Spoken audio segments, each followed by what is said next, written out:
All right, so welcome back from lunch. I hope you had a good time. Today, teacher Heather Adams at Oak Street Elementary is introducing her third graders to a powerful writing strategy. It's called the art of sentence combining. When students combine two simple sentences, they have lots of choices to make, and the art mnemonic device can help keep them organized. ART stands for adding words using conjunctions or connector words, replacing or rearranging words for flow, and taking out repeated or unnecessary words.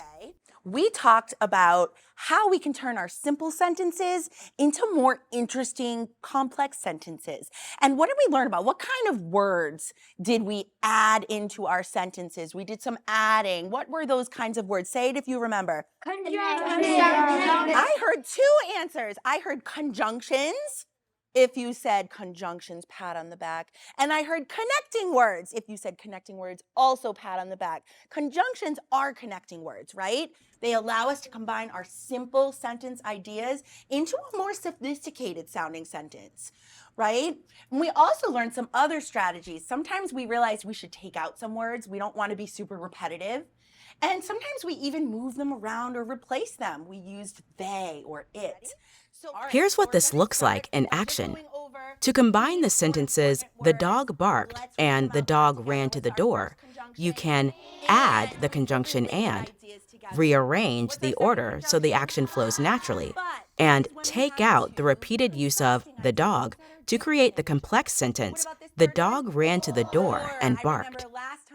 So we're going to be using all of these strategies that we talked about, and these are just some different ways of sentence combining, and there's not just one right way to do it. Remember last time, some of us added different conjunctions or replaced different words. So we're going to get to have some fun and really just kind of show that artistic side of writing today. Here's a sentence that I have up here, and I was looking at the important body parts part of my notes. So I wrote, tigers have sharp teeth.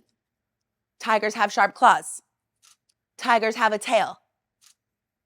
What's something you notice about the way those sentences are written? They're very short. Exactly. These sentences are really, really short. I noticed that too. What word do you notice that I used over and over?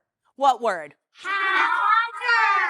Tigers, exactly. And tigers is repeated, and every sentence starts with tigers have, tigers have, tigers have. It almost makes my writing sound like another list. And we don't want our writing to sound like a list. A lot of you suggested that maybe I should use this powerful strategy, adding conjunctions helps me to make simple sentences into combined complex sentences. So let's try to see if maybe we can do better. Are there any details here that are related? Remember, our and conjunction puts related ideas together. If you had to pick two related ideas here, what are kind of related? What are sort of related ideas in my simple sentences? Molly. Sharp claws and teeth. Yeah, I noticed Molly when she just said that. She said sharp claws and teeth. Wow. Molly, first of all, deserves an air high five because I want to show you what Molly just did.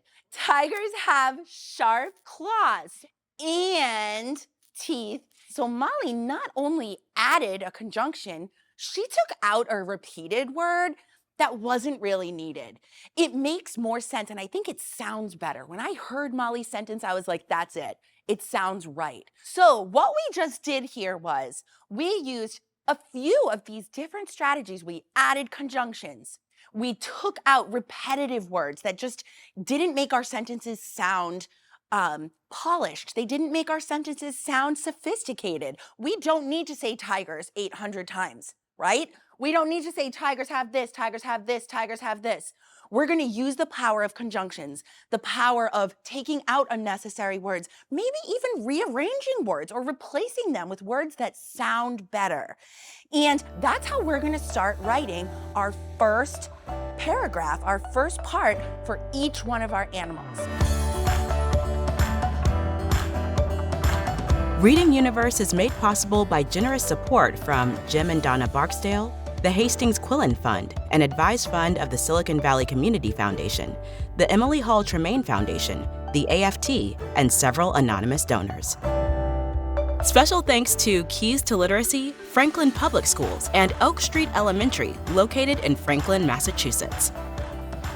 If you enjoyed this video, please subscribe to our YouTube channel at RU Teaching. Reading Universe is a service of WETA Washington, D.C., and was developed in collaboration with the Barksdale Reading Institute and First Book.